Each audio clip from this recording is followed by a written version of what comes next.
ನೋಡಿ ಈಗ ಬಾರ್ಡ್ರ್ ಬೇದಲ್ಲಿ ಈಗ ಜಟ್ರೋಪ ಇದೆ, ಅಲ್ಲಿ ಜಟ್ರೋಪ, ಇಲ್ಲಿ ಎಸ್ ಬಿ ಎಂ ಲೈನ್ ಅಲ್ಲಿ ನಾವು ಲಾವಂಚ ಹಾಕಿದೀವಿ. ಅಲ್ಲಿ ನೋಡಿ ಕರಿಬೇವು ಹಾಕಿದೀವಿ, ಕರಿಬೇವು. ಆಮೇಲೆ ಹಾಗೇನೆ ಇಲ್ಲಿ ಈ ಲೈನ್ ಅಲ್ಲಿ ಪಪ್ಪಾಯ ಬರುತ್ತೆ.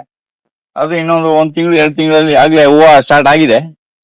ಇನ್ನೊಂದು 15-20 ದಿವಸದಲ್ಲಿ ನಿಮ್ಗೆ ಅದು ಪಪ್ಪಾಯಿ ಕಾಯಿ ಸ್ಟಾರ್ಟ್ ಆಗ್ತದೆ. ಈಗ ಲಾವಂಚನ ಇನ್ನೊಂದು ಸ್ವಲ್ಪ ದಿನ ನೋಡಿ ನಾವು ಅದನ್ನ ಕಟ್ ಮಾಡ್ಬಿಡ್ಬೇಕು. ನೋಡಿ ಇಲ್ಲಿ ಪಪ್ಪಾಯ ಹೂವು ಬಂದಿದೆ. ಹಾ ನೋಡಿ, ಇನ್ನು 3 ತಿಂಗಳಿಗೆ ಇಲ್ಲೆಲ್ಲ ಗಿಡಗಳು ಬಹಳ ಚೆನ್ನಾಗಿ ಬರ್ತಾ ಇದೆ. ಇದು ಕಳೆ ಎಲ್ಲ ಕೈಯಲ್ಲೇ ಕಿತ್ತಿದ್ದಾರೆ. ಇಲ್ಲಿ ಇದು ಮುಗ್ಗೆ ಸ್ವಲ್ಪ ಏನು ಸಮಸ್ಯೆ ಆಗಿದೆ. ಹಾಗೆ ಇಲ್ಲೆಲ್ಲ ಲೈನಲ್ಲಿ ಅರಳು ಇದೆಲ್ಲ ಇಲ್ಲಿ ಚೆನ್ನಾಗಿ ಬರ್ತಾ ಇದೆ. ಅಲ್ಲಿ ತೆಂಗಿನ ಗಿಡ, ಅದೇ ತೆಂಗಿನ ಗಿಡ ಇದೆ. ಇದು ನಮ್ಮ ರಸ್ತೆಗೆ ಗಾಡಿ ಬರ್ಲಿಕ್ಕೆ ಅಂತ ಹೇಳಿ, ಟರ್ನ್ ಮಾಡಕ್ಕೆ ಅಂತ ಹೇಳಿ ಇಲ್ಲಿ ಬಿಟ್ಕೊಂಡಿರುವಂತ ಜಾಗ.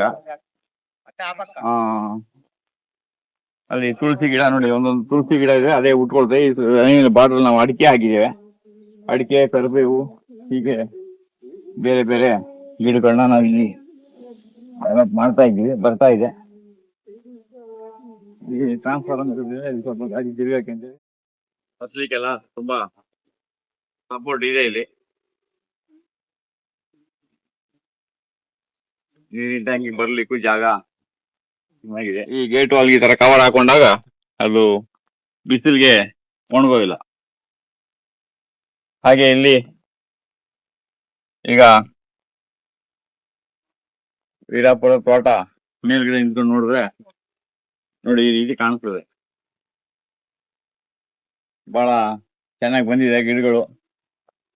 ಇಷ್ಟು ಗಿಡಗಳು ಇಲ್ಲಿ ಎಲೆ ಎಲ್ಲ ಉದುರಿ ನೈಟ್ರೋಜನ್ ಫಿಕ್ಸೇಷನ್ ಆಗ್ಬಿಟ್ರೆ ಇನ್ನು ಹಣ್ಣಿನ ಗಿಡಗಳಿಗೆ ನಾವು ಮುಂದೆ ಯಾವುದೇ ರೋಗ ರುಜಿನ ಬರೋದಿಲ್ಲ. ಆಮೇಲೆ ನಾವು ಇಲ್ಲಿ ಯಾವುದೇ ಗೊಬ್ಬರವನ್ನು ಹಾಕ್ಬೇಕು ಅಂತ ಏನು ಇರೋದಿಲ್ಲ. ಎಲ್ಲ ಸ್ವಾಭಾವಿಕವಾಗಿ ಬರ್ತದೆ. ಯಾವುದೇ ಒಂದು ಹಣ್ಣು ಬಂದ್ರು ಇಲ್ಲಿ ಅದು ಸ್ವಾಭಾವಿಕವಾಗಿರ್ತದೆ. ಅದ್ರಲ್ಲಿ ಎಲ್ಲಾ ರೀತಿಯ ನ್ಯೂಟ್ರಿಷನ್ಗಳು ಇರ್ತವೆ. ಮತ್ತೆ ಅದನ್ನ ನಾವೆಲ್ಲರೂ ತಿನ್ಲಿಕ್ಕೆ ಅದು ಯೋಗ್ಯವಾಗಿರ್ತದೆ. ಇಂಥದನ್ನ ಪ್ರತಿಯೊಬ್ಬರು 1 ಎಕರೆ 2 ಎಕರೆ ಮಾಡ್ಕೊಂಡ್ರೆ ಇವತ್ತು ದಿನದಿಂದ ದಿನಕ್ಕೆ ರೋಗ ರುಜಿನಗಳು ಜಾಸ್ತಿ ಆಗ್ತಾ ಇದೆ. ಅದಕ್ಕೆ ಮೂಲ ಕಾರಣ ನಮ್ಮ ಆಹಾರವನ್ನು ಸರಿಪಡಿಸ್ಕೊಂಡಾಗ ನಮ್ಮ ರೋಗ ರುಜಿನಗಳನ್ನ, ನಮ್ಮ ಪರಿಸರವನ್ನ ನಾವು ಚೆನ್ನಾಗಿ ಕಾಪಾಡ್ಕೊಳ್ಳೋದು. ಮಣ್ಣಿನ ಆರೈಕೆ ಬಹಳ ಮುಖ್ಯ. ನಮ್ಮ 1 ಎಕರೆ ಜಮೀನಲ್ಲಿ ಮಣ್ಣು ನಮ್ಗೆ ಚೆನ್ನಾಗಿರ್ಬೇಕಂದ್ರೆ ನಾವು ಕನಿಷ್ಠ 2,000 ಅಗಸೆ, 2,000 ಗ್ಲೀಸಿಡ, 2,000 ನುಗ್ಗೆ, ಒಂದು 6,000 ಗಿಡಗಳು, 1,000 ಹಣ್ಣಿನ ಗಿಡಗಳು, ಆಮೇಲೆ ಜಟ್ರೋಪ 1,000 ಅಂದ್ರೆ ಕನಿಷ್ಠ ಒಂದು 8,000 ಗಿಡಗಳು ನಮ್ದು 1 ಎಕರೆಯಲ್ಲಿ ಇರಬೇಕು. ಅದು ನಾವು ಹಾಕುವಾಗ ಗಿಡಗಳು ಜಾಸ್ತಿನೇ ಇರ್ತವೆ. ಹೀಗೆ ನೋಡಿ, ನೆಲನೇ ಕಾಣುವುದಿಲ್ಲ. ಸುಮಾರು ಇನ್ನು 90 ದಿನಕ್ಕೆ ಇನ್ನು 4 ದಿನ ಬಾಕಿ ಇದೆ. ಅಂತದ್ರಲ್ಲಿ ಈ ರೀತಿ ಸಮೃದ್ಧಿಯಾಗಿ ಬಂದಿದೆ. ಬೇಲಿ ಭಾಗದಲ್ಲಿ ನಿಮ್ಗೆ ನೋಡ್ಬೋದು ಆ ಲಾವಂಚ ಇದೆಲ್ಲ ಯಾವ ರೀತಿ ಬಂದಿದೆ ಅಂದ್ಬಿಟ್ಟು. ಗ್ಲೀಸಿಡಿಯನು ಚೆನ್ನಾಗಿ ಇದೆ. ಹೀಗೆ ಈ ತೋಟದ ಒಂದು ಸೀನು ನಿಮ್ಗೆ ನೋಡ್ಲಿಕ್ಕೂ ತುಂಬಾ ರಮಣೀಯವಾಗಿದೆ. ತುಂಬಾ ಚೆನ್ನಾಗಿ ಬಂದಿದೆ. ಅಗ್ರಿಕಲ್ಚರು, ಹಾರ್ಟಿಕಲ್ಚರು ಜನ ಚೆನ್ನಾಗಿ ತಿಳ್ಕೊಳ್ಬೇಕು. ಅಗ್ರಿಕಲ್ಚರ್ಗೂ ಹಾರ್ಟಿಕಲ್ಚರ್ಗೆ ಏನು ವ್ಯತ್ಯಾಸ ಅಂತ.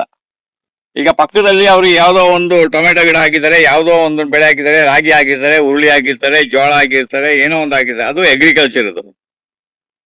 ಅದು ಒಂದ್ಸಲ ಬೆಳೆ ಹಾಕೊಂಡು ಪುನಃ ತೆಗೆದ್ಬಿಟ್ಟು ಬೇರೆ ಬೆಳೆ ಹಾಕ್ಬೇಕು. ಇದು ಹಾರ್ಟಿಕಲ್ಚರ್. ಇಲ್ಲಿ ಏನಂತ ಹೇಳಿದ್ರೆ, ಒಂದು ಸಲ ನೀವು ಗಿಡಗಳನ್ನ ಫಿಕ್ಸ್ ಮಾಡಿದ್ಮೇಲೆ ನಿಮ್ಗೆ ಇನ್ನು ಇಲ್ಲಿ ಯಾವುದೇ ರೀತಿಯ ಉಳುಮೆ ಆಗ್ಲಿ, ಅಥವಾ ನೀವು ಇಲ್ಲಿ ಏನಾದ್ರು ಗೊಬ್ಬರ ಹಾಕೋದಾಗ್ಲಿ, ನೀವು ಇನ್ನೇನಾದ್ರೂ ಇಲ್ಲಿ ನೀರು ಜಾಸ್ತಿ ಬಿಡೋದಾಗ್ಲಿ, ಇಂಥ ಕೆಲಸಗಳು ಇರೋದಿಲ್ಲ. ಅದಕ್ಕೆ ನಾವೇನ್ ಮಾಡ್ಬೇಕಂದ್ರೆ ನಾವು ಹಾರ್ಟಿಕಲ್ಚರ್ನೇ ಆಯ್ಕೆ ಮಾಡ್ಕೋಬೇಕು. ಹಾರ್ಟಿಕಲ್ಚರ್ ಅಲ್ಲಿ ಭೂಮಿ ಏನಾಗ್ತದೆ, ಬಹಳ ಸಮೃದ್ಧಿಯಾಗಿರ್ತವೆ. ಎಲ್ಲಾ ರೀತಿಯ ಹಣ್ಣಿನ ಗಿಡಗಳು, ನಿಮ್ಮ ಮನೆಗೆ ಬೇಕಾದಂತ ಗಿಡಗಳು, ಮತ್ತೆ ವರ್ಷದಲ್ಲಿ ಅದು 365 ದಿನಾನು ಈ ರೀತಿ ಹಸಿರು ಇರ್ತದೆ. ಈಗ ಆ ಕಡೆ ಭಾಗದಲ್ಲಿ ಅದು ಅಗ್ರಿಕಲ್ಚರ್. ಈಗ ಅವರಲ್ಲಿ ಟೊಮೆಟೊ ಹಾಕಿದ್ದಾರೆ, ಆಮೇಲೆ ಇನ್ನು ಬೇರೆ ಬೇರೆ ಗಿಡಗಳು ಹಾಕಿದ್ದಾರೆ. ಅವ್ರು ಏನ್ ಮಾಡ್ತಾರೆ, ಬೆಳೆ ತಗೊಂಡ್ಮೇಲೆ ಕಂಪ್ಲೀಟ್ ಪುನಃ ಉಳಿಸ್ತಾರೆ, ಪುನಃ ಟ್ಯಾಕ್ಟರ್ ಹೊಡಿತಾರೆ, ಪುನಃ ಪ್ಲಾಸ್ಟಿಕ್ ಹಾಕ್ತಾರೆ, ಪುನಃ ಇದು ಮಾಡ್ತಾರೆ. ಅದಕ್ಕೆ ಖರ್ಚು ಜಾಸ್ತಿ. ಅದಕ್ಕೆ ಪ್ರತಿ ವರ್ಷ ನಾವು ಪ್ರತಿ ಬೆಳೆಗೆ 3 ತಿಂಗಳಿಗೆ ಒಂದು ಬೆಳೆ ಮಾಡಿದಾಗ ಅದಕ್ಕೆ ನಾವು ಖರ್ಚು ಮಾಡ್ತಾ ಇರ್ಬೇಕು. ಇದು ಹಾರ್ಟಿಕಲ್ಚರ್ ಆಗಲ್ಲ. ಒಂದ್ಸಲ ಖರ್ಚು ಮಾಡ್ಬಿಟ್ಟು ಒಂದ್ಸಲ ಗಿಡ ಫ್ರೇಮ್ ಮಾಡಿ ಫಿಟ್ ಮಾಡ್ಬಿಟ್ರೆ ಇನ್ನು ಲೈಫ್ ಲಾಂಗ್ ಅಲ್ಲಿ ಏನು ನಾವು ಇನ್ನು ಗುಂಡಿ ತೆಗೆದು ಗಿಡ ನೆಡೋಂಗೂ ಇಲ್ಲ, ಮತ್ತೆ ಅದಕ್ಕೆ ಗೊಬ್ಬರ ಹಾಕೋಂಗಿಲ್ಲ, ಮತ್ತೆ ಅದಕ್ಕೆ ಯಾವುದೇ ರೀತಿಯ ಕೀಟನಾಶಕ, ಕಳೆನಾಶಕ, ರಸಗೊಬ್ಬರ ಹಾಕುವಂತ ಅವಶ್ಯಕತೆ ಇಲ್ಲ. ಭೂಮಿ ಒಂದ್ಸಲ ಸೆಟ್ ಆಗೋರ್ಗೆ ಅಷ್ಟೇ. ಇದೊಂದು 3 ತಿಂಗಳು 4 ತಿಂಗಳು ಇದು ಸೆಟ್ ಆಗ್ಬಿಡ್ತದೆ, ಮುಗಿತಿದ್ದು. ಅದರಿಂದ ನಾನು ಹೇಳೋದು ನಿಮ್ಗೆಲ್ಲರಿಗೂ, ನಿಮ್ಮ ಜಮೀನಲ್ಲಿ ನೀವು ಅಗ್ರಿಕಲ್ಚರ್ ಜೊತೆಗೆ ಅರ್ಧ ಭಾಗನ ಹಾರ್ಟಿಕಲ್ಚರ್ಗೆ ಬರ್ಬೇಕು. ನೀವು ರಾಗಿ ಜೋಳ ಸ್ವಲ್ಪ ಬೆಳ್ಕೊಳ್ಳಿ ಪರವಾಗಿಲ್ಲ. ಅದೇ ಇರೋ ಭೂಮಿನೆಲ್ಲ ನೀವು ಹಾರ್ಟಿಕಲ್ಚರ್ಗೆ ಬರೋದು ತುಂಬಾ ಒಳ್ಳೇದು. ನಮಸ್ತೆ.